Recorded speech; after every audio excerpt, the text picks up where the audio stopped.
ప్రియులారా, దేవుని యొక్క మహాకృపను బట్టి ప్రభువు మనకు అనుగ్రహించిన సమయాన్ని బట్టి ప్రభువుని ఎంతగానో స్తుతిస్తూ ఉన్నాం. చేరువచ్చిన ప్రియులకు ప్రభువును రక్షకుడైన యేసుక్రీస్తు వారి నామమున హృదయపూర్వకమైనటువంటి ప్రేమ వందనాలు నేను తెలియపరుస్తూ ఉన్నాను. మీ మధ్య పరిచర్య జరిగించడానికి ప్రేమతో ఆహ్వానించిన స్థానిక సంఘానికి, పెద్దలకు, బాధ్యత కలిగిన ప్రియులకు కృతజ్ఞతతో వందనాలు తెలియపరుస్తూ ఉన్నాను. ఈ ఉదయకాల సమయంలో దైవ గ్రంథము నుండి అపోస్తుల కార్యం 15వ అధ్యాయం, అపోస్తుల కార్యములు 15వ అధ్యాయం 22వ వచనం నుండి మనం చదువుదాం. అపోస్తుల కార్యములు 15వ అధ్యాయం 22వ వచనం. అప్పుడు సహోదరులు ముఖ్యులైన బర్సబ అను మారుపేరు గల యూదాను, శీలను తమలో ఏర్పరుచుకొని పౌలుతోనూ బర్నబాతోనూ అంత్యోకయకు పంపుట యుక్తమని అపోస్తలులకును పెద్దలకును సంఘమంతటికి తోచెను. వీరు వ్రాసి వారి చేత పంపినదేమనగా, అపోస్తలులను పెద్దలైన సహోదరులను అంత్యోకయలోను, సిరియాలోను, కిలికియలోను నివసించుచు అన్యజనులుగా ఉండిన సహోదరులకు శుభము. కొందరు మా యుద్ధ నుండి వెళ్ళి తమ బోధ చేత మిమ్మల్ని కలవరపరిచి మీ మనసులను చెరుపుచున్నారని వింటిమి. వారికి మేము అధికారం ఇచ్చి ఉండలేదు గనుక మనుషులను ఏర్పరచి మన ప్రభు అయిన యేసుక్రీస్తు పేరు కొరకు తమ్మును తాము అప్పగించుకొనిన బర్నబా, పౌలు అను మన ప్రియులతో కూడా మీ వద్దకు పంపుట యుక్తమని మాకందరికీ ఏకాభిప్రాయము కలిగెను. కాగా యూదాను, శీలను పంపి ఉన్నాము. వారును నోటి మాటతో ఈ సంగతులు మీకు తెలియజేతురు. విగ్రహములకు అర్పించిన వాటిని, రక్తమును, గొంతు పిసికి చంపిన దానిని, జారత్వమును విసర్జింపవలెను. ఈ అవశ్యమైన వాటికంటే ఎక్కువైన ఏ భారమును మీ మీద మోపకూడదని పరిశుద్ధాత్మకును మాకును తోచెను. వీటికి దూరముగా ఉండుటకు జాగ్రత్త పడితిరా? అది మీకు మేలు, మీకు క్షేమము కలుగునుగాక. 30వ వచనం నుండి, అంతటా వారు సెలవు పుచ్చుకొని అంత్యోకయకు వచ్చి శిష్యులను సమకూర్చి ఆ పత్రిక ఇచ్చిరి. వారు దాన్ని చదువుకొని అందువలన ఆదరణ పొంది సంతోషించిరి. మరియు యూదాయు, శీలయు కూడా ప్రవక్తలై ఉండినందున పెక్కు మాటలతో సహోదరులను ఆదరించి స్థిరపరచి వారు అక్కడ కొంతకాలము గడిపి సహోదరుల యొద్ద నుండి తమను పంపిన వారి యొద్దకు వెళ్ళుటకు సమాధానంతో సెలవు పుచ్చుకొనిరి. అయితే పౌలును, బర్నబాయు అంత్యోకయలో నిలిచి ఇంకా అనేకులతో కూడా ప్రభు వాక్యం బోధించుచు ప్రకటించుచు ఉండిరి. చిన్న మాట మనము ప్రార్థన చేద్దాం. స్తోత్రార్హుడైన మా ప్రియ ప్రభువా, ప్రేమగల దేవా, కరుణా సంపన్నుడా, మీ ఘనమైన, శ్రేష్టమైన, అమూల్యమైన నామమును బట్టి వందనములు, స్తోత్రము చెల్లిస్తూ మీ స్తుతిస్తూ ఉన్నాం. మీరు మాకు అనుగ్రహించిన రక్షణను బట్టి స్తోత్రములు. ప్రార్థించి కనిపెట్టిన రీతిగా సంతరావురులో మీరు ఏర్పరచుకున్న సంఘాన్ని బట్టి, సంఘాలను బట్టి స్తోత్రములు. ఈ ఉదయకాలం నుండి జరిగే కూడికలో ముందుగా పాటల రూపంలో మిమ్మల్ని గానం చేయట్లో మీ కృప అనుగ్రహించారు. మీ వాక్యాన్ని ధ్యానిస్తూ ఉండగా మాతో మీరు మాట్లాడమని, ఈ సభల కొరకై ప్రార్థన చేసి కనిపెట్టి మీ సన్నిధానంలో ఎదురు చూస్తూ ఉండగా మీరు ఇచ్చిన మంచి సమయ ప్రాప్తిని బట్టి స్తోత్రములు. ఈ వర్షాకాల దినాల్లో కావలసిన చల్లదనాన్ని మీరు అనుగ్రహిస్తూ ఉన్నారు తండ్రి. మీ కృపను అనుగ్రహించండి. మీటింగులో ఏ రకమైన అభ్యంతరం కలగకుండా నిరాటంకంగా మీ పరిచర్య జరుగులాగిన మీ కృప అనుగ్రహించమని ముందుగానే తీసుకొచ్చిన సహోదర సహోదరులను బట్టి స్తోత్రం చెల్లిస్తూ, బాధ్యత వహిస్తున్న స్థానిక సంఘ పెద్దలను, మీ బిడ్డలందరినీ కనికరించమని, ఈ సభల కొరకై ప్రత్యక్షంగా పరోక్షంగా పాటుపడుతూ ప్రయాసపడుతున్న ఒక్కొక్కరిని మీరు దీవించమని, ఇప్పటికే ఈ సభలకు అవసరమైన ప్రార్థనలు మీ సన్నిధికి చేరి ఉండగా మరి ఎక్కువగా మీ కనికరాన్ని చూపించమని, ఈ అల్పుడును మరుగుపరిచి మీ ఆత్మతో నింపి మీరే మహిమ పొందమని, ఏ నేలకు ఈ విత్తనమో అవసరమో మీరు అందించమని, సమస్తాన్ని మీ అధీనంలో ఉంచుకొని నడిపించమని, ఈ దీనుని మరుగుపరచమని మా ప్రభువును ప్రియ రక్షకుడైన యేసుక్రీస్తు ప్రభువు నామమున స్తోత్రము చెల్లించి ప్రార్థించి అడిగి వేడుకుంటున్నాము తండ్రి. ఆమేన్. అపోస్తుల కార్యములు 15వ అధ్యాయంలో మనము 22 నుండి 35వ వచనం వరకు మనం చదువుకొని ఉన్నాం. అపోస్తుల కార్యములు అనగా సంఘ చరిత్ర అనేది ప్రారంభించబడుతూ ఉన్నది. అపోస్తుల పనులు లేకపోతే పరిశుద్ధాత్మ కార్యములు అని వ్రాయబడి ఉన్నది. పరిశుద్ధాత్మ అనే మాట అపోస్తుల కార్యములో దాదాపుగా 50 సార్లు రాయబడి ఉన్నది. పరిశుద్ధాత్ముడు తన కార్యాన్ని జరిగించాడు. అందుకే ఈ అపోస్తుల కార్యములు చాలా ప్రాముఖ్యమైనటువంటి పుస్తకంగా మనం చూస్తూ ఉన్నాం. ప్రభు అయినటువంటి యేసుక్రీస్తు వారు ఆయన జన్మ, ఆయన జీవితం, ఆయన మరణం, ఆయన పునరుద్ధానం, వాటి వివరాలు 4 సువార్తలు మనం చూస్తూ ఉన్నాం. పౌలు రాసిన 14 పత్రికలు తర్వాత ఉన్నాయి. 4 సువార్తలకు, పౌలు రాసిన 14 పత్రికలకు అపోస్తుల కార్యములు అనేది ఒక వంతెన లాంటిది, ఒక వారాధి లాంటిది. అంటే ఒక బ్రిడ్జి ఎలాగ ఉందో ఒక బ్రిడ్జి లాగా ఉన్నది. ఈ బ్రిడ్జి లేకపోతే చుట్టూ తిరిగి రావాలి, అర్థం కాదు. కాబట్టి అపోస్తుల యొక్క పనులు ఏ విధంగా ఉన్నాయో అపోస్తుల కార్యంలో మనం చూస్తూ ఉన్నాం. యేసు ప్రభు యొక్క కార్యములు అని కూడా అపోస్తుల కార్యములో మనం ఎక్కువగా గమనిస్తూ ఉన్నాం. ప్రభు చేసిన కార్యాలు 4 సువార్తల్లో మనం చూస్తూ ఉన్నాం. కానీ అపోస్తులు జరిగించిన పనులు అపోస్తుల కార్యములో కనబడుతూ ఉన్నది. అందుకే అపోస్తుల కార్యములో దాదాపుగా 100 మంది పేర్లు వ్రాయబడి ఉన్నాయి. మరి మిగతా కొత్త నిబంధనలో అన్ని పేర్లు మనం గమనించం, కానీ సంఘ చరిత్రలోనే దాదాపుగా 100 మంది పేర్లు వ్రాయబడి ఉన్నాయి. ఇందులో సేవ చేసిన వారు ప్రాముఖ్యంగా పేతురు, యోహానులు పరిచర్య విధానం మనం గమనిస్తూ ఉన్నాం. స్టెఫెను మొదటి హతసాక్షిగా సంఘ చరిత్రలో నిలిచినవాడు, ఒక పరిచారకుడు. స్టెఫెను యొక్క పరిచర్య వ్రాయబడి ఉన్నది. సమరయ ప్రాంతంలో ఫిలిప్పు చేసిన సేవను మనం గమనిస్తున్నాం. అది 8వ అధ్యాయంలో అన్య జనాంగము మధ్య ఏ విధంగా పరిచర్య జరిగిందో 8వ అధ్యాయంలో మనం చూస్తూ ఉన్నాం. తర్వాత బర్నబా యొక్క పరిచర్య వివరాలు రాయబడి ఉన్నాయి. తర్వాత పౌలు, శీల, తిమోతి ఈ వివరాలు ఉన్నాయి. దాదాపుగా 8 మంది భక్తులు వారు చేసిన పరిచర్య వివరాలు ఎక్కువగా ఉన్నాయి. కాబట్టి పేతురు కానీ, యోహాను కానీ, స్టెఫెను కానీ, ఫిలిప్పు కానీ, బర్నబా కానీ, శీల కానీ, తిమోతి కానీ, పౌలు కానీ వారు చేసిన సేవా వివరాలు అపోస్తుల కార్యములో ఉన్నది. అపోస్తుల కార్యముల్లో ముఖ్యంగా 3 భాగాలుగా విభజించవచ్చు. మొదటి 7 అధ్యాయాలు యెరూషలేములో సంఘము సాక్ష్యము కలిగి ఉన్నది. మొదటి 7 అధ్యాయాలు సంఘ సాక్ష్యం యెరూషలేములో ఉన్నది. 8 నుండి 12 అధ్యాయాలు, 8వ అధ్యాయం మొదలు 12వ అధ్యాయం వరకు యూదయ, సమరయ ప్రాంతములో సంఘము సాక్ష్యము కలిగి ఉన్నది. 8 నుండి 12వ అధ్యాయం వరకు యూదయ, సమరయ ప్రాంతములో సంఘము సాక్ష్యం కలిగి ఉన్నది. 13వ అధ్యాయం మొదలు 28వ అధ్యాయం వరకు సంఘము బూదిగంతముల వరకు సాక్ష్యము కలిగి ఉన్నది.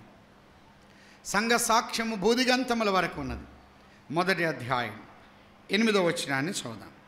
అపోస్తుల కార్యములు మొదటి అధ్యాయం 8వ వచనం.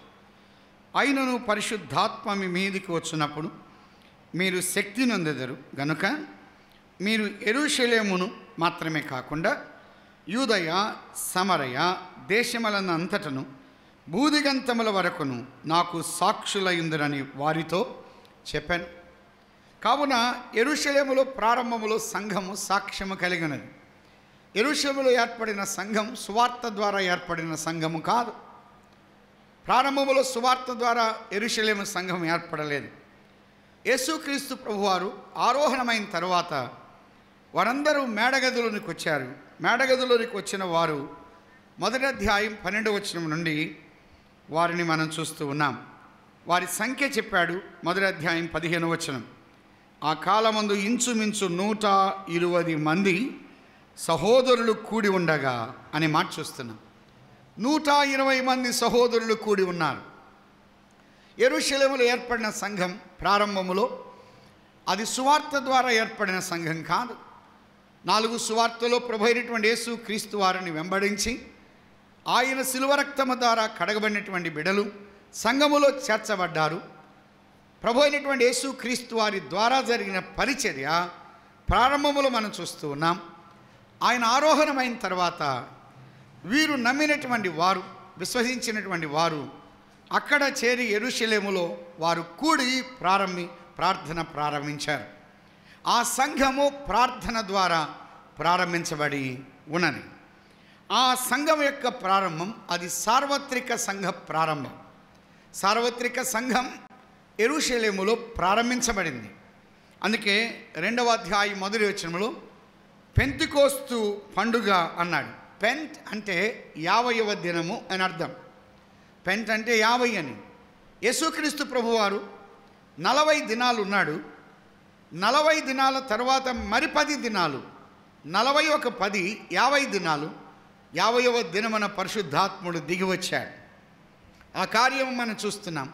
అప్పుడు సార్వత్రిక సంఘ ప్రారంభం అనేది 2వ అధ్యాయంలో వారు ప్రారంభించిన విధానం మనము గమనిస్తూ ఉన్నాం. ఆ తర్వాత సంఘము అని అన్నాడు. యూదయలోనే సువార్త, యూదయలోనే పరిచర్య, యెరూషలేములోనే వారు కూడుకొని ఉన్నారు. అంటే యూదయ ప్రాంతంలో యెరూషలేములో ముఖ్యంగా వారు కూడుకున్నారు. సువార్త ఎక్కడ?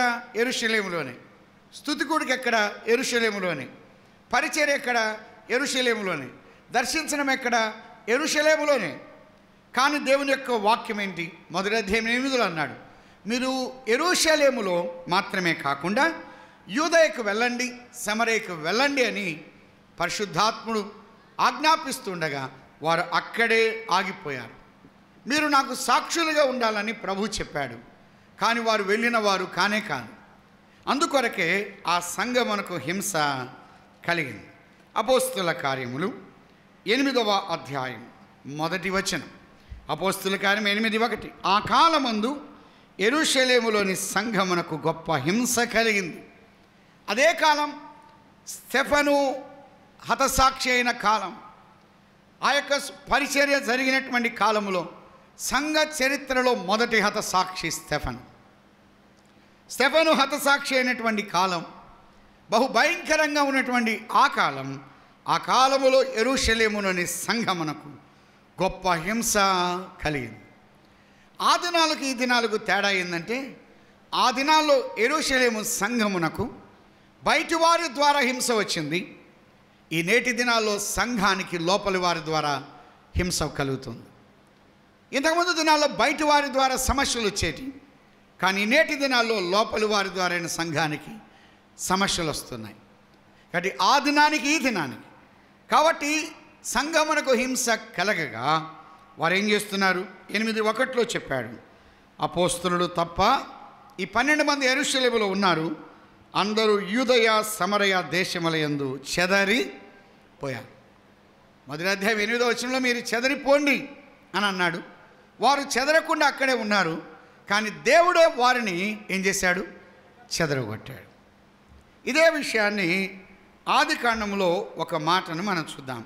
1వ అధ్యాయం ఆదికాండం 1వ అధ్యాయం 28వ వచనం.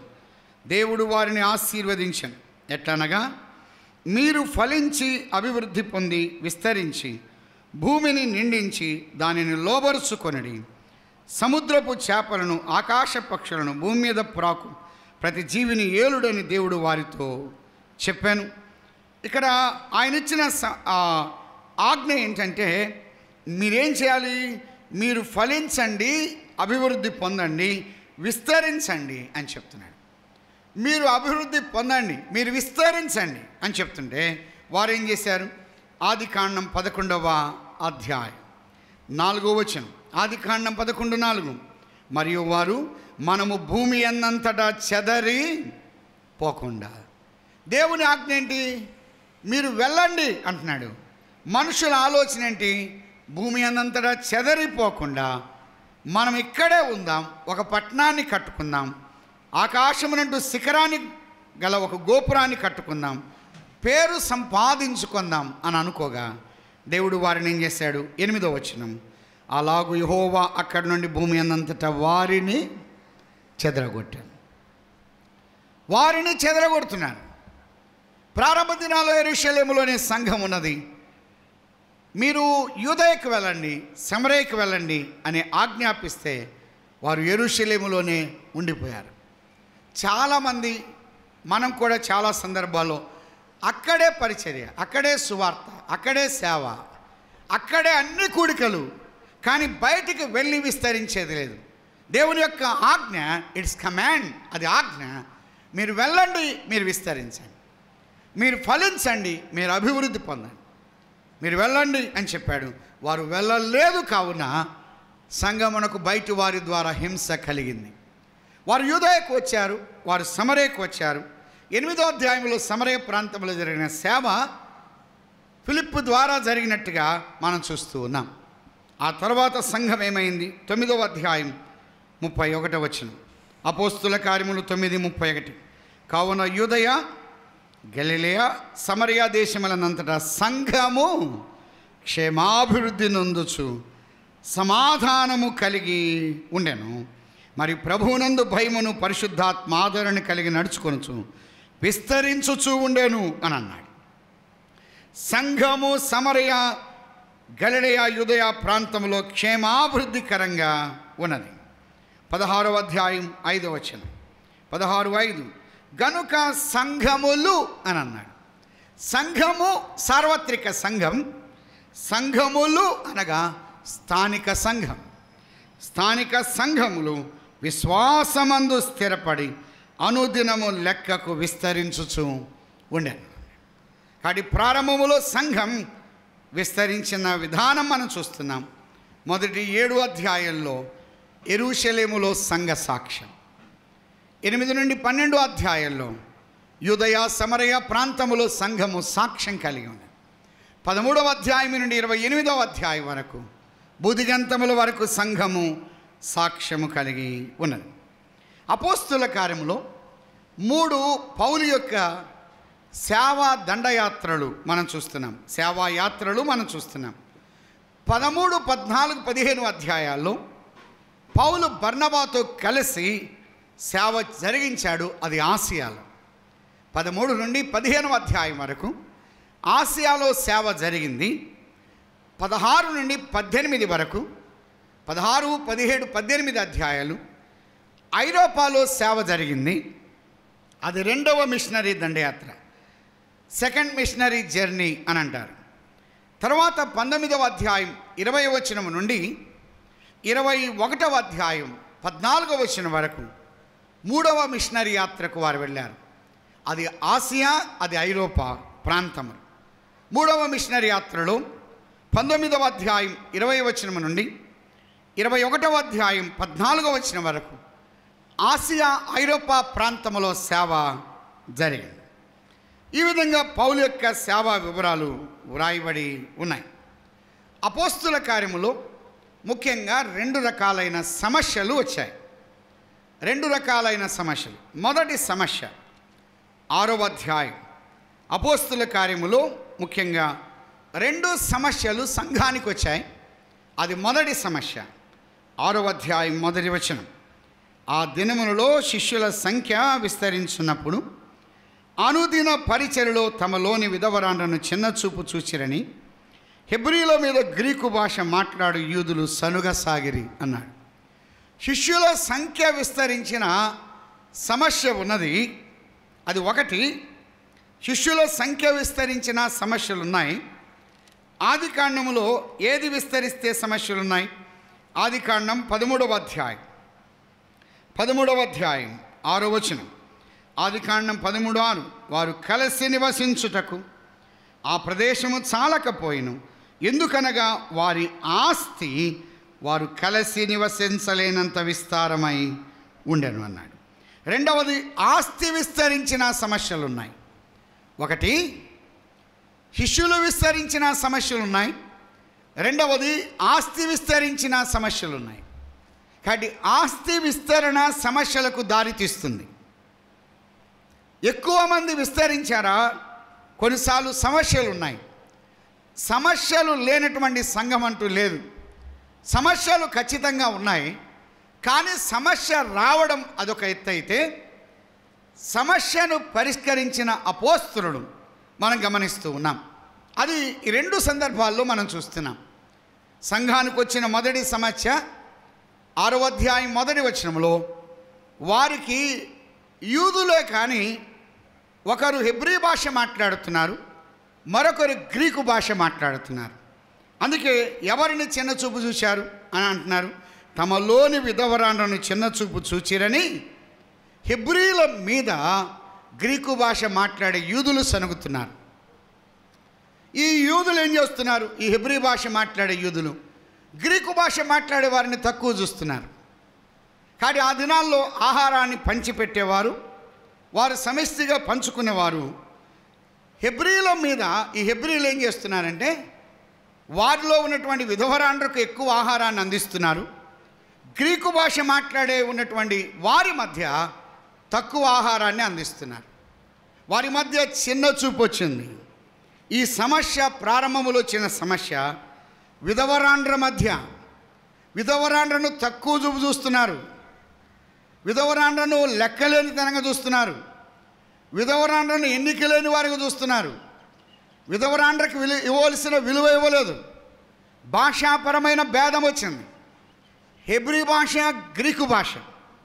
కొన్నిసార్లు భాషాపరమైన భేదాలు ఉన్నాయి, రాష్ట్రపరమైన భేదాలు ఉన్నాయి, రంగుపరమైన భేదాలు ఉన్నాయి, కొన్నిసార్లు కులపరమైన భేదాలు ఉన్నాయి, ఆస్తిపరమైన భేదాలు ఉన్నాయి. ఈ యొక్క భేదాలు లోకములో ఉన్నాయి సరిగదా, స్థానిక సంఘములో ఆ భేదాలు ఆత్మీయ జీవితానికి నష్టాన్ని కలిగిస్తున్నాయి. ఆత్మీయ జీవితం పతనమవడానికి కారణం వీటిలో ఏదో ఒకటి కావచ్చు. విధవరాండ్రను చిన్న చూపు చూస్తున్నారు. చాలా దినాల్లో చాలా స్థలాల్లో కూడా ఈ విధవరాండ్రను చిన్న చూపు చూడడం అప్పటి నుండే ఉన్నది, ఇప్పటి నుండి కాదు. సంఘాల్లో అయినా బయట అయినా అంతే. ప్రయాణం అయితే విధవరాండ్ర ఎదురొస్తే ప్రయాణం మానుకున్న వారు ఉన్నారు. బయట వాళ్ళ సంగతి కాదు, ప్రభువుని నమ్మిన వాళ్ళే. ఏదైనా ఫంక్షన్లకు విధవరాండ్రను పిలవరు.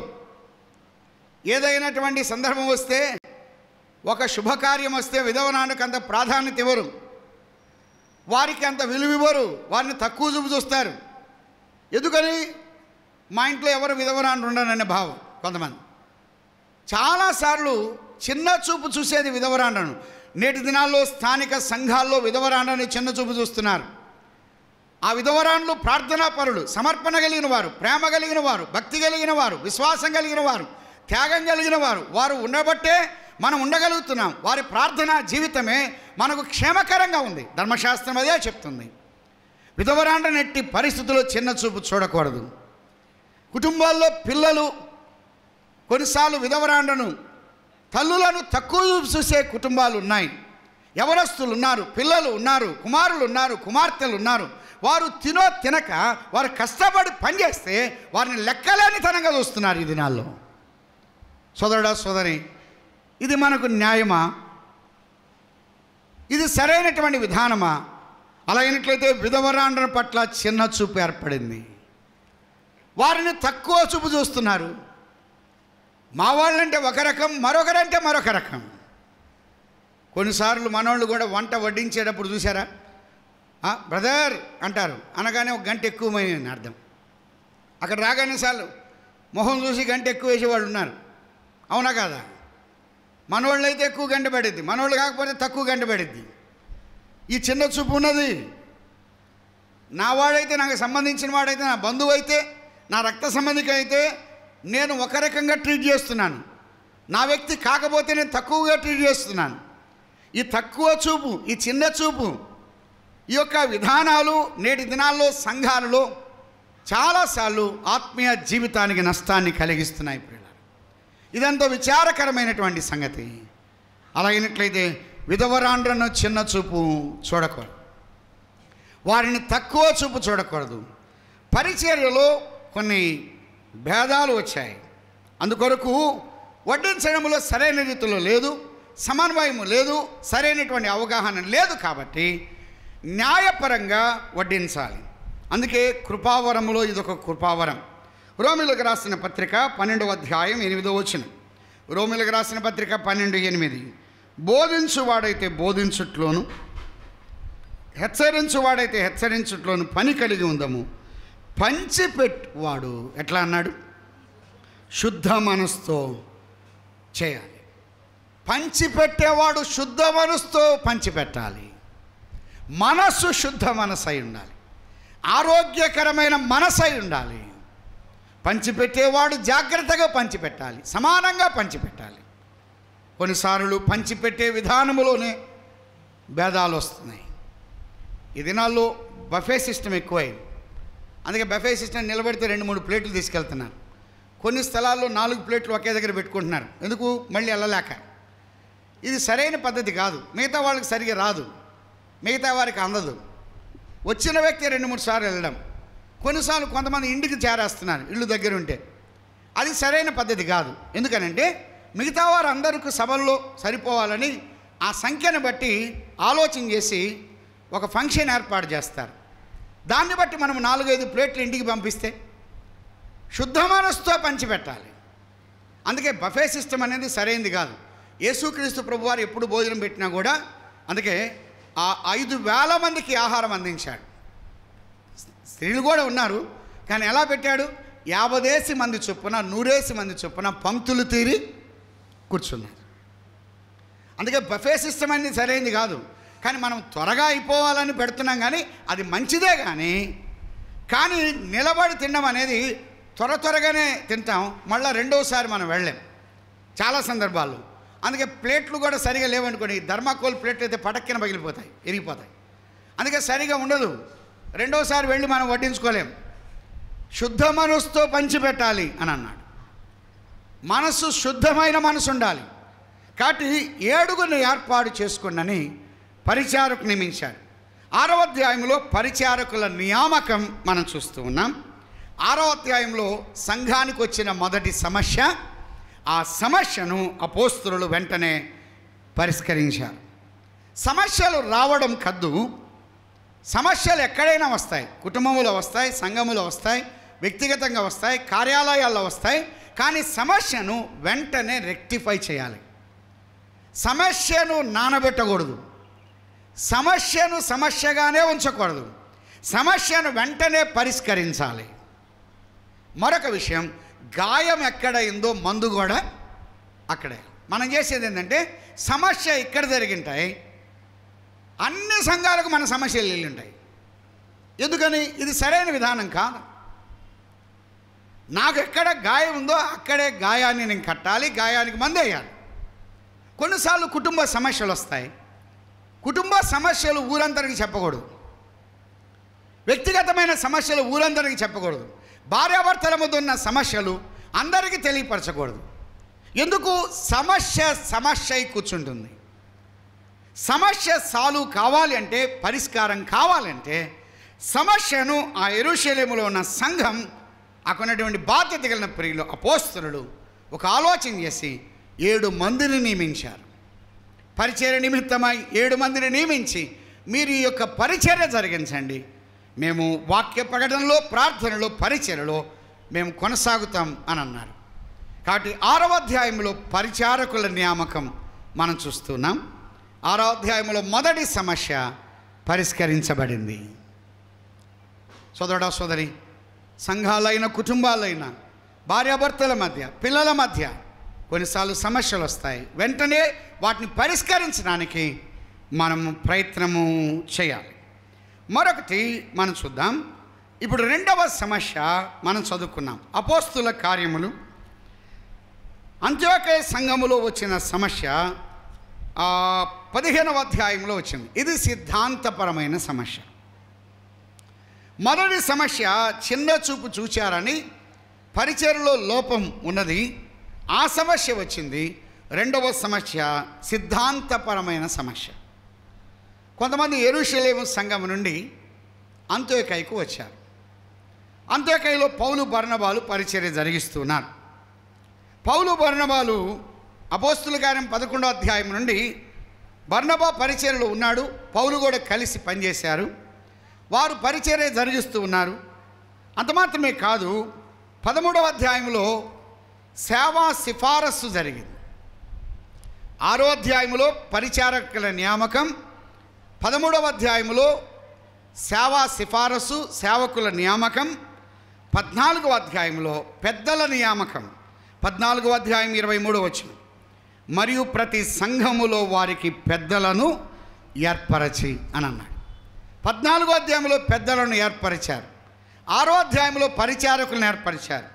13వ అధ్యాయంలో ఇక్కడ పౌలు బర్నబాను దేవుని యొక్క పని కొరకై వారిని పంపిస్తూ ఉన్నారు. 13:3లో అంతటా వారు ఉపవాసం ఉండి ప్రార్థన చేసి వారి మీద చేతులుంచి వారిని పంపిరి అని అన్నాడు. ఇది సేవకుల నియామకం. కాబట్టి పరిచారకుల నియామకం 6వ అధ్యాయం, సేవకుల నియామకం, సేవకుల సిఫారసు కూడిక 13వ అధ్యాయం. 14వ అధ్యాయంలో పెద్దల నియామకం ఏర్పడింది. అయితే 15వ అధ్యాయంలో కొంతమంది అంత్యోకయకు వచ్చారు. వారు ఎక్కడి నుండి వచ్చారు? యెరూషలేము సంఘం నుండి వచ్చారు. యెరూషలేము సంఘానికి చెప్పకుండా వచ్చారు, అంత్యోకయకు వచ్చారు. వారు ఎలా వచ్చారు? 15వ అధ్యాయం 24వ వచనం. అమ్మ మాట్లాడద్దు. 15 కొందరు మా యొద్ద నుండి వెళ్ళి, అంటే యెరూషలేము నుండి వెళ్ళి, తమ బోధ చేత మిమ్మను కలవరపరచి మీ మనసులను చెరుపుచున్నారని వింటిమి. వారికి మేము అధికారం ఇచ్చి ఉండలేదు. అంటే మా యొక్క నోటీస్కు రాకుండానే వాళ్ళు మీ యొద్దకు వచ్చారు. కాబట్టి ఒక సంఘం నుండి మరొక సంఘానికి కొంతమంది వెళ్ళాలి అంటే ఖచ్చితంగా స్థానిక సంఘములో ఉన్న పెద్దలు, సేవకులకు తెలియాలి. వారు ప్రార్థన చేసి పంపిస్తారు. లేదా బ్రదర్ పలాని వాళ్ళు నన్ను పిలిచారు అని ఇక్కడున్న స్థానిక సంఘానికి చెప్తే, స్థానిక సంఘ పెద్దలు లేదా పరిచయకున్నటువంటి సేవకులు, బాధ్యత కలిగిన ప్రియులు ఆ విషయమై ఆలోచన చేసి వీరిని పంపిస్తారు. అలాగా పంపబడాలి. 15వ అధ్యాయం 3వ వచనం, 15:3 కాబట్టి వారు సంఘము వలన సాగనంపబడి. పౌలు కానీ బర్నబా కానీ ఎక్కడికి వెళ్ళినా ఎవరి ద్వారా వారు వెళుతున్నారు? సంఘము వలన సాగనంపబడి అని అన్నారు. నేను సంతరావు పరిచర్యకి రావాలి, సంఘానికి ముఖ్యంగా సంఘ పెద్దలకు నేను చెప్పాలి, నేను ఎక్కడికి వెళ్తున్నానన్న సంగతి సంఘానికి ఇన్ఫామ్ చేయాలి, సంఘ పెద్దలకు తెలియపరచాలి. అలాగనే మన పరిచర్య సంఘము ద్వారా సాగనంపబడ్డాం. కానీ ఇక్కడ ఉన్నటువంటి వారు సంఘానికి చెప్పకుండానే, సంఘములో ఉన్న బాధ్యత కలిగిన వారికి తెలియపరచకుండానే వారు అంత్యోకయకు వచ్చారు. వారు అంత్యోకయకు రాగానే ఈ అంత్యోకయలో ఉన్నటువంటి పౌలు బర్నబారు, అయ్యా మీరు ఎక్కడి నుండి వచ్చారు అని అడిగారు. మేము యెరూషలేము సంఘం నుండి వచ్చామన్నారు. అప్పుడు యెరూషలేము సంఘం పెద్ద సంఘమా చిన్న సంఘమా? అది పెద్ద సంఘం. కాబట్టి అమ్మో యెరూషలేము సంఘం నుండే వచ్చారంటే వారిని చేర్చుకునే అవకాశం ఇచ్చారు. ఒక విషయం గుర్తుపెట్టుకోవాలి. కొన్నిసార్లు అంటారు మాది పెద్ద సంఘం అండి, మాది తల్లి సంఘం అంటున్నారు. తల్లి సంఘాలు, పిల్ల సంఘాలు బైబిల్లో లేవు. సంఘమే. సంఘం అటానమస్. సంఘము స్వయం ప్రాతిపదిక కలిగినది సంఘం. ఏ స్థానిక సంఘం ఆ స్థానిక సంఘం మాత్రమే తప్ప మరొక సంఘం మీద మరొక సంఘానికి అధికారం లేదు.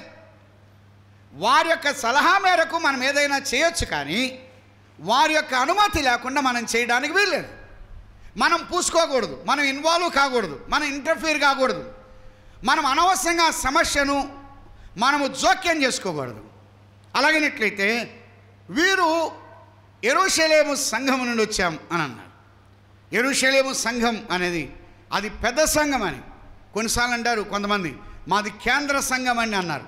కేంద్ర సంఘాలు బైబిల్లో లేవు, కేంద్ర సంఘాలు బైబిల్లో లేవు. సంఘము సంఘమే. కానీ యెరూషలేము నుండి సంఘము నుండి రాగా వీరిని చేర్చుకొని వాక్యం ప్రకటించమని అవకాశం ఇచ్చారు. వీరు నిలబడి ఏం చెప్పారంటే అంతియోక్య సంఘానికి సువార్త చెప్తూ ఏమండి మీరు సున్నతి పొందారా అని అన్నాడు. అనగానే వారు అన్యులు, అంతియోక్య సంఘంలో ఉన్న వారు అన్య జనాంగం. మీరు సున్నతి పొందారా అనగానే అరే పౌలు బర్నబా ఏనాడు కూడా సున్నతి విషయం మాకు చెప్పలేదు, సున్నతి విషయం మాకు ప్రస్తావించలేదే.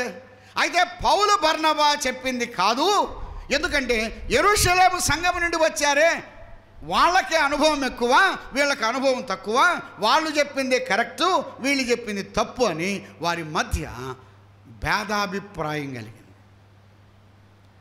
చూడండి, ఒక చిన్న పొరపాటు. అందుకే అంటున్నాడు 24లో అన్నాడు, తమ బోధ చేత మిమ్మల్ని కలవరపరచి మీ మనస్సులను చెరుపుచున్నారు. వారి యొక్క బోధ చేత మిమ్మల్ని కలవరపరిచారు. కలవరము ద్వారా సంఘములో అసమాధానం ఏర్పడింది.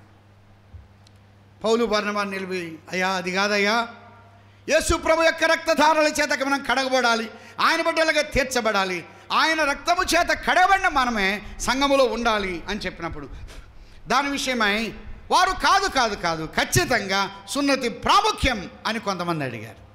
వారిద్దరి మధ్య అంటే రెండు గుంపుల మధ్య భేదాభిప్రాయం ఏర్పడింది. వారి బోధ చేత కలవరపరిచారు. వారి కలవరం అసమాధానానికి దారితీసింది. సంఘములో కలవరం అసమాధానానికి దారితీస్తుంది.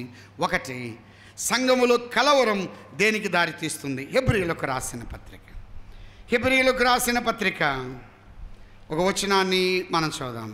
12వ అధ్యాయం, హెబ్రీయులకు రాసిన పత్రిక 12వ అధ్యాయం 14వ వచనం నుండి, అందరితో సమాధానమును పరిశుద్ధతయు కలిగి ఉంటకు ప్రయత్నించుడి, పరిశుద్ధత లేకుండా ఎవడును ప్రభువును చూడడు, మీలో ఎవడైనను దేవుని కృపను పొందకుండా తప్పిపోవునేమో అని చేదైన వేరు ఏదైనా మొలచి కలవరపరచుట వలన ఏమేర్పడింది? అనేకులు అపవిత్రులైపోవుదురేమో అని. రెండవది, కలవరము అనేది దేనికి దారితీస్తుంది? అపవిత్రతకు దారితీస్తుంది. ఒకటి, కలవరం అసమాధానానికి దారితీస్తుంది. రెండవది, కలవరం అపవిత్రతకు దారితీస్తుంది. సోదరుడా సోదరి, ఆలోచన చేద్దాం. ఈ ఇంపాక్ట్, ఈ ప్రభావం సంఘం మీద పడుతుంది. ఒకటి అసమాధానం, రెండవది అపవిత్రత. అసమాధానం, అపవిత్రత సంఘము దెబ్బతినడానికి, సంఘము నష్టపోవడానికి కారణమే. కానీ బోధ, అందుకే ఎవరిని పడితే వారిని మనం చేర్చుకోకూడదు, ఎవరిని పడితే వారిని చేర్చుకోకూడదు. వీరు యెరూషలేము సంఘానికి చెప్పకుండా వచ్చారు. కొంతమంది సేవకులు, సంచార సేవకులు ఉన్నారు, సంచార బోధకులు ఉన్నారు. వారికి ఒక స్థానిక సంఘం అంటూ ఉండదు.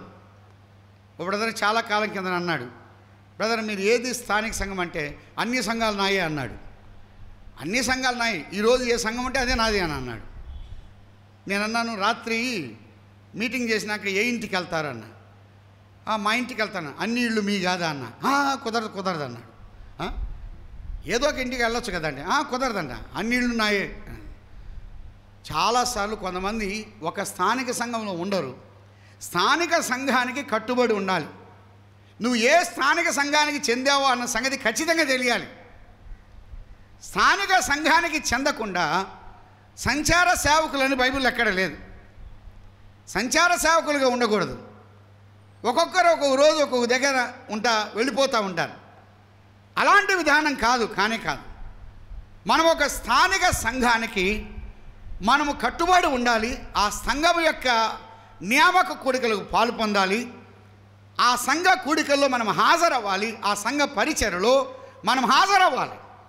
అలా హాజరు కాకుండా నేను సంచార సేవకుడిగా నేను తిరుగుతున్నానంటే దానివల్ల నష్టమే తప్ప దానివల్ల ఉపయోగం లేదు.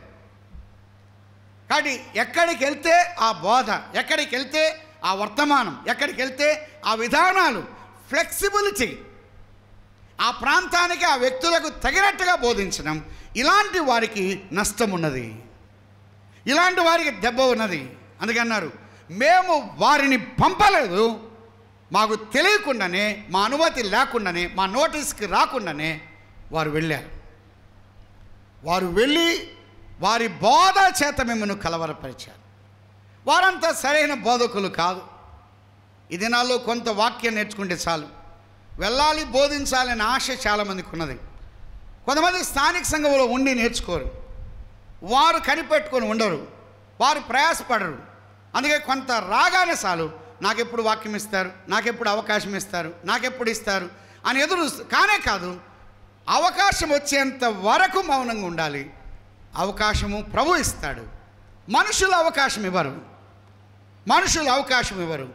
యుద్ధ నైపుణ్యత కలిగిన వారిని పక్కన పెట్టి బాలుడైన దావీదును దేవుడు యుద్ధభూమిలోనికి తీసుకొచ్చాడు. ఆయన చేయలేడా? కాబట్టి గొప్పవారిని అందరినీ పక్కన పెట్టగలడు. ఎవరినైనా ప్రభు ఉపయోగిస్తాడు. ఆయన ఉపయోగించేంత వరకు స్థానిక సంఘ సహవాసం కలిగి ఉండాలి. స్థానిక సంఘాన్ని దాటి మనం చేయడానికి వీల్లేదు. అలా అయితే స్థానిక సంఘానికి కట్టుబడి ఉండాలి. స్థానిక సంఘం యొక్క నియంత్రణ కింద, ప్రభు ఇచ్చినటువంటి విధానాల కింద నీవు నేను ఉండాలి తప్ప స్థానిక సంఘాన్ని కాదని మనం ఏది చేయడానికి లేదు. ఇండివిజువాలిటీ అనేది లేదు.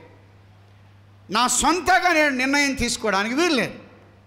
అలాగైనట్లయితే వారిని బట్టి కలవరం ఏర్పడింది, అసమాధానం ఏర్పడింది. ఎప్పుడైనా సరే ఆ సంఘము ద్వారా సాగనంపబడాలి అని చెప్తున్నాడు. కొన్ని కూడికలు దైవ గ్రంథములో ఉన్నాయి. అపోస్తుల కార్యంలో ముఖ్యంగా ముఖ్యమైన కూడికలు 2వ అధ్యాయం 42వ వచనములో చెప్పాడు. వీరు అపోస్తుల బోధ అన్నాడు. అది ఆ బోధ వాక్య ధ్యాన కూడిక ఉన్నది. సహవాసమందును రొట్టె విరుచుటయందు, రొట్టె విరిచే కూడిక అది ప్రాముఖ్యమైంది, బోధ ప్రాముఖ్యమైంది. ప్రార్థన అన్నాడు. ఆ ప్రార్థన కూడిక, ఈ కూడికలు సంఘములో ఖచ్చితంగా జరుగుతాయి. ఇవి రెగ్యులర్గా ఉండేది, నియామక కూడికలు అని చెప్పాడు.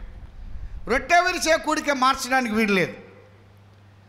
కొన్నిసార్లు బోధ సంబంధమైన కూడిక మార్చొచ్చేమో, కానీ రొట్టె విరిచే కూడికను ఆదివారమే మనం జరిగిస్తాం, అది మార్చలేం. కొన్ని కూడికలు ఉన్నాయి, సమస్య రాగా పరిష్కరించే కూడికలు ఉన్నాయి. అది 6వ అధ్యాయంలో, అది 15వ అధ్యాయంలో మనం చూస్తున్నాం. వారు వెళ్ళి అపోస్తులు కూర్చొని ఈ యొక్క సమస్యను ఎలా పరిష్కరించాలని వారు పరిష్కరించడానికి సామర్థ్యత కలిగిన వారిని, ఏ రకమైన సమస్య లేని వారిని పంపిస్తున్నారు. కాబట్టి సమస్య రాగానే సమస్య పరిష్కరించే కూడికలు స్థానిక సంఘాల్లో ఉండాలి. ఇది క్రమశిక్షణ కూడిక అని అంటారు. కొన్నిసార్లు క్రమశిక్షణ కూడిక, కొరింథీ పత్రికలో కూడా తేడాగా చెప్పాడు. సమస్యను పరిష్కరించే కూడికలు ఉన్నాయి, క్రమశిక్షణ కూడికలు ఉన్నాయి. కొరింథీ పత్రికలో తేడాగా చెప్పాడు. పాపము అక్రమము చేస్తున్న వ్యక్తి సంఘములో కొనసాగుతుండగా ఆ వ్యక్తిని కూర్చోబెట్టడానికి ఒక కూడిక ఏర్పాటు చేశాడు. కాబట్టి స్థానిక సంఘములో అప్పుడప్పుడు జరిగే కూడికలు క్రమశిక్షణ కూడికలు. సహోదరుడు కానీ సహోదరి కానీ మనకు తన అనేం లేదు. ఎవరైనా తప్పు చేసినప్పుడు దాన్ని బట్టి నా అంతటా నేను ఆగిపోవాలి, నేను ఏ పరిచర్యలో పాలు పొందడానికి వీలు లేదు. అదే రీతిగా పెద్దలు చెప్పిన ప్రకారం జరిగించాలి. కొన్ని పెద్దల కూడిక అని చెప్పాడు. అది అపోస్తుల కార్యం 20వ అధ్యాయంలో 17వ వచనంలో చూస్తున్నాం. 20వ అధ్యాయం 17వ వచనం. అతడు మిలేతు నుండి ఎఫెసునకు వర్తమానం పంపి సంఘపు పెద్దలను పిలిపించను అని అన్నాడు. కొన్నిసార్లు పెద్దల కూడిక, పెద్దలను పిలిపించి ఆ కూడికలో మాట్లాడుతున్న విధానం మనం చూస్తూ ఉన్నాం. కొన్ని రెగ్యులర్గా ఉన్నాయి, అవి ఖచ్చితంగా రొట్టె విరిచే కూడిక, అది బోధ, అది ప్రార్థన కూడిక. కొన్ని సందర్భాన్ని బట్టి కూడికలు ఉన్నాయి. నియామక కూడికలు కొన్ని, పరిచారకులు నియమించడం, సేవకులను నియమించడం, పెద్దలను నియమించడం, ఈ కొన్ని కూడికలు ఉన్నాయి. మరికొన్ని కూడికలు క్రమశిక్షణ కూడికలు, సమస్య సంబంధించినప్పుడు దాన్ని పరిష్కరించే కూడికలు సంఘాల్లో ఉన్నాయి. రెగ్యులర్గా జరిగేవి మన స్థానిక సంఘాల్లో రొట్టె విరిచే కూడిక, బోధ, అదే సమయంలో ప్రార్థన జరుగుతున్నాయి. కానీ కొన్నిసార్లు క్రమశిక్షణ కూడికలు ఈ దినాల్లో చాలా వరకు లేవు. అదే సమయంలో పెద్దలుగా కూడుకొని ప్రార్థించి కనిపెట్టి కొన్ని సమస్యను పరిష్కరించే కూడికలు లేవు. కలవరం ఏర్పడినప్పుడు వెంటనే కూర్చొని వాటిని సరిచేసే కూడికలు, అవి ఎంతో ప్రయోజనకరమని మనం తేటగా చూస్తూ ఉన్నాం. వారి మధ్య అసమాధానం ఏర్పడింది కాబట్టి అనైక్యతకు దారితీసింది, అపవిత్రతకు దారితీసింది, సంఘము గలిబిలి చెందింది. సహోదరుల మధ్య గలిబిలి, ఈ గందరగోళం వచ్చినప్పుడు దాన్ని బట్టి పరిష్కరించడం అదెంతైనా ప్రాముఖ్యమైన సంగతి. దీని సందర్భంగా 1-2 మాటలు చెప్పి నేను ముగిస్తాను. అపోస్తుల కార్యములు 7వ అధ్యాయం.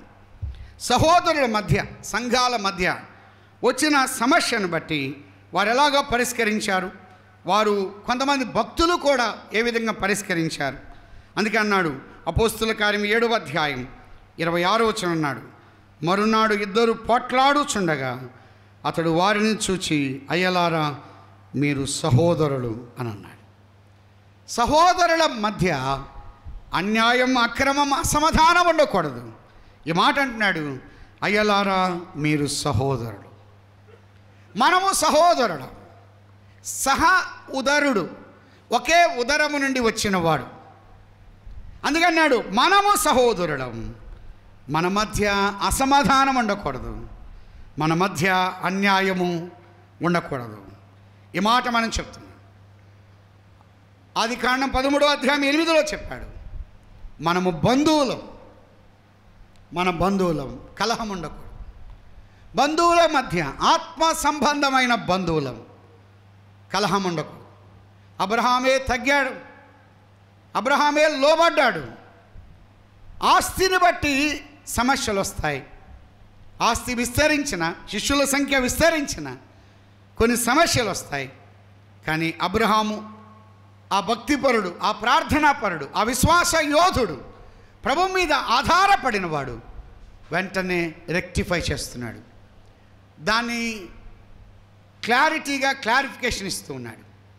దాన్ని, ఆ సమస్యను పరిష్కరిస్తున్నారు.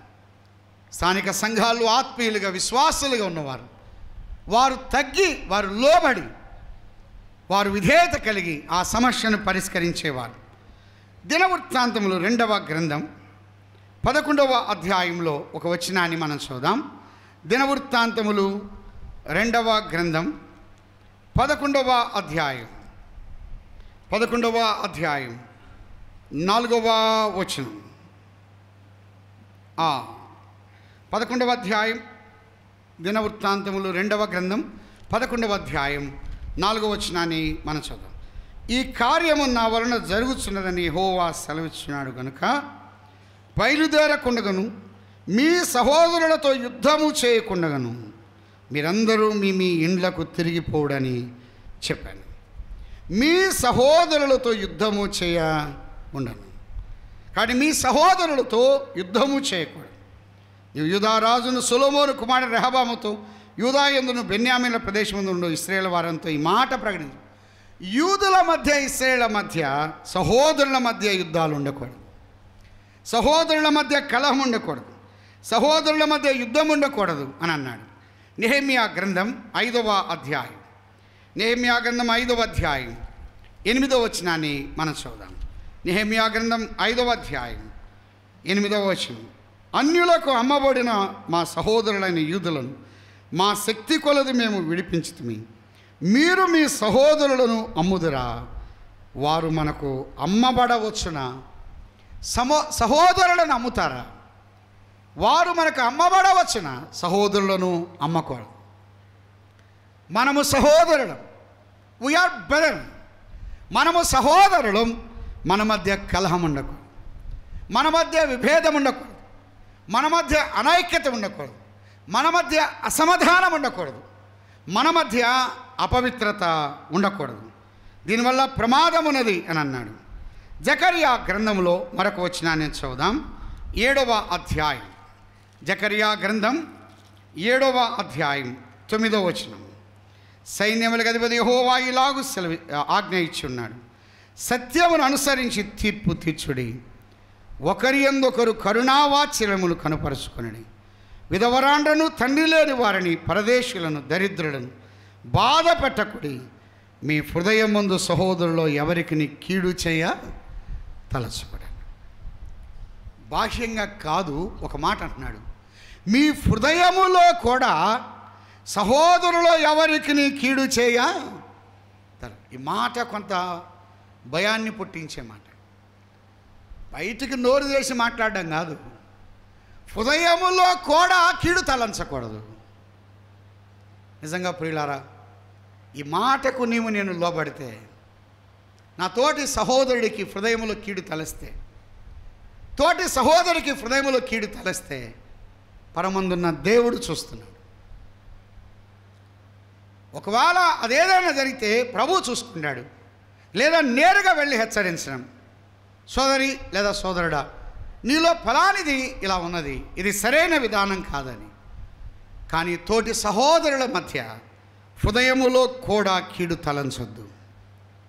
మనము సహోదరులను, మన సహోదరుల మధ్య విభేదం ఉండకూడదు. ఆదికాండం 37వ అధ్యాయం 16వ వచనాన్ని మనం చదువుదాం. ఆదికాండం 37వ అధ్యాయం 16వ వచనం. అందుకతడు, నేను నా సహోదరులను వెదకుచున్నాను, నేను నా సహోదరులను వెదకుచున్నాను. ఈ సహోదరులు ఏ సహోదరులు? యోసేపు యొక్క సహోదరులు కీడు చేసే సహోదరులు, నష్టపరిచే సహోదరులు, ఇబ్బంది పెట్టే సహోదరులు, మేలు కోరిన సహోదరులు కాదు, నా విషయమే కీడు చేసే సహోదరులను నేను వెదకుచున్నాను. నష్టపరిచే సహోదరులు నేను వెదకుచున్నాను, ఇబ్బంది పెట్టే వారిని నేను వెదకుచున్నాను.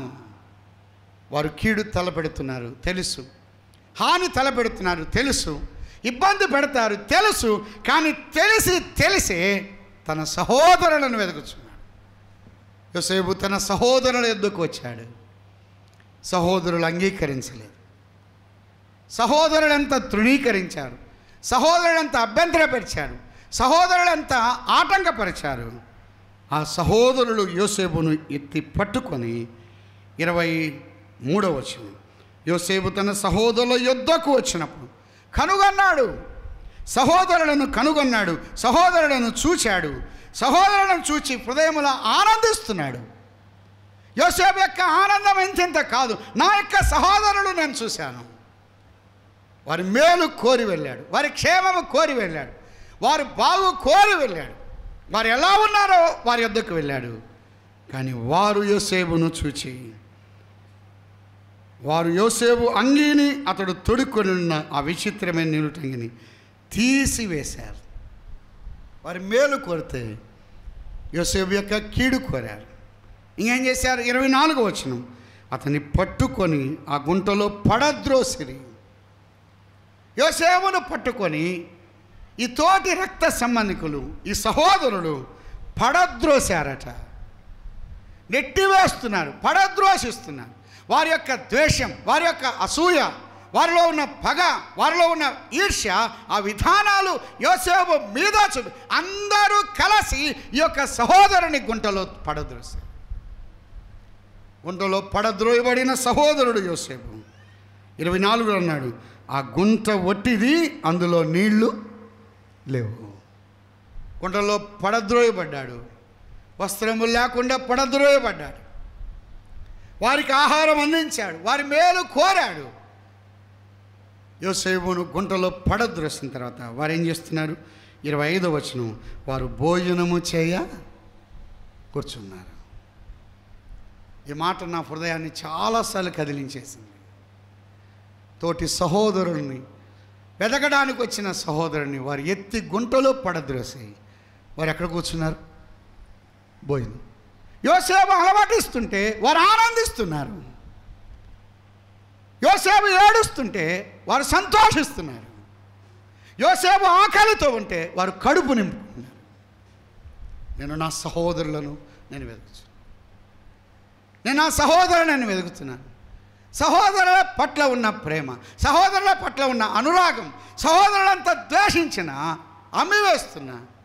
కీర్తనాకారుడు ఇనుము తనను బాధించెను అన్నారు. ఇనుప సంఖ్యల చేత సహోదరులకు దూరం అయిపోతున్నాడు. తన మనసు సహోదరుల మీద ఉన్నది. తన మనసు, తన ఆలోచన సహోదరుల మీద ఉన్నది. ద్వేషించిన సహోదరులను, వారు కాదన్న సహోదరులను ప్రేమిస్తున్నాడు. ఖాళీ కడుపుతోనే వెళ్ళిపోతున్నాడు.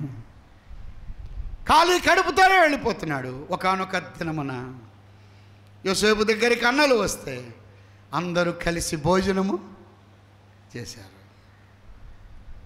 కఠినాత్ముడు కాదు, వారి కడుపు నింపాడు, వారి అవసరత తీర్చాడు, వారి ఆకలి తీర్చాడు, వారి దప్పిక తీర్చాడు, వారికి పోషకుడుగా ఉన్నాడు. నేను నా సహోదరులను వెదకుచున్నాను, వారి క్షేమాన్ని వెదకుచున్నా, వారి మేలు వెదకుచున్నా. మీరు సహోదరుడు. సోదరుడు సోదరి, మన మధ్య ఏ రకమైన కల్మషం, ఏ రకమైన అసమాధానం, అపవిత్రత ఉండకూడదు. హృదయములో కూడా కీడు తలంచవద్దు. మన ప్రభు అయినటువంటి యేసుక్రీస్తు వారు మన మేలు కోరి ఈ లోకానికి వచ్చాడు. మన క్షేమము కోరాడు. మన యొక్క క్షేమము కోరినవాడు మన ప్రభువే. ఆయనకి లోకములో క్షేమము లేదు, ఆయనకి లోకములో భద్రత లేదు, ఆయనకి లోకములో ఏ రకమైనటువంటి సేఫ్టీ సెక్యూరిటీ లేదు. నీ కొరకు నా కొరకై అవమానించబడ్డాడు, నిందించబడ్డాడు, అపహాస్యానికి హేళనకు గురైపోయాడు. ఆయన రక్తమును ధారపోశాడు. మన పాపముల కొరకై ఆయన చనిపోయాడు. ఆయనను వారు బాధించిన, కొట్టిన, హింసించిన, కష్టపెట్టిన, వేదనకు గురి చేసిన నా సహోదరులను నేను వెదకుచున్నాను. నా సహోదరుల మేలు నేను కోరుతున్నాను. నా సహోదరుల క్షేమము నేను కోరుతున్నాను. అమలారా, యెరూషలేము కుమార్తెలారా, నా కోసం వేడవద్దు. మీకోసం, మీ పిల్లల కోసం, మీ క్షేమం కొరకేరవండి, మీ పిల్లల క్షేమం కొరకేరవండి. మీ కొరకే నేను రక్తాన్ని ధారపోశాను. మన మేలు కోరాడు, మన క్షేమము కోరాడు, మన బాగు కోరాడు మన ప్రభు అయినటువంటి యేసుక్రీస్తు వారు. మన కొరకై చనిపోయి సమాధి చేయబడి ఆయన తిరిగి లేచాడు. ఇంకా ప్రభుని నమ్మని వారు ఎవరైనా ఉన్నారా? ఆయనందు విశ్వాసం ఉంచుదాం. సంఘాల్లో సమస్యలు రావడం కద్దే, కానీ సమస్య పరిష్కరించబడాలి. మనము సహోదరులం, మన మధ్య కలహం ఉండకూడదు. నేను నా సహోదరులను వెదకుచున్నాను. ఏ సహోదరుడికి హృదయములో కీడు తలపెట్టకుండా మనము మేలు తలపెడదాం. మన ప్రభు అయినటువంటి యేసుక్రీస్తు వారు మన క్షేమము కోరాడు. ఆయనకు క్షేమము లేదు, మన క్షేమం కోరాడు. ఆయనకు మేలు లేదు, మన మేలు కోరాడు.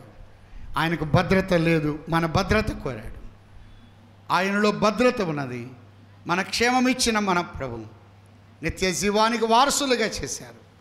ప్రభుని నమ్మని వారు ఆయన విశ్వాసం ఉంచి ఆయన బిడ్డలుగా తీర్చబడదాం.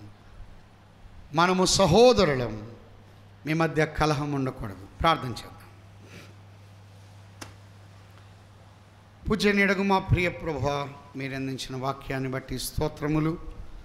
తిరిగా మాట్లాడవలసిన మీ దాసులను బలపరిచి మీరు ఉపయోగించమని, మా పట్ల ఎవరు చూపనటువంటి ప్రేమను మీరు చూపించారు. ఏమని వర్ణించగలం, ఎంత వివరించగలం? దేవా, మా మేలు కోరిన వారి లోకములు ఎవరూ లేరు. మా మేలు, మా క్షేమము కోరిన ప్రభువా, మీ కొరకు సాక్షులుగా మమ్మల్ని నిలబెట్టమని, మా సమాధానం, మా పవిత్రత జీవితమైన యేసుక్రీస్తు ప్రభు నామము స్తోత్రము చెల్లించి ప్రార్థించి అడిగి వేడుకుంటున్నాము తండ్రి. ఆమె.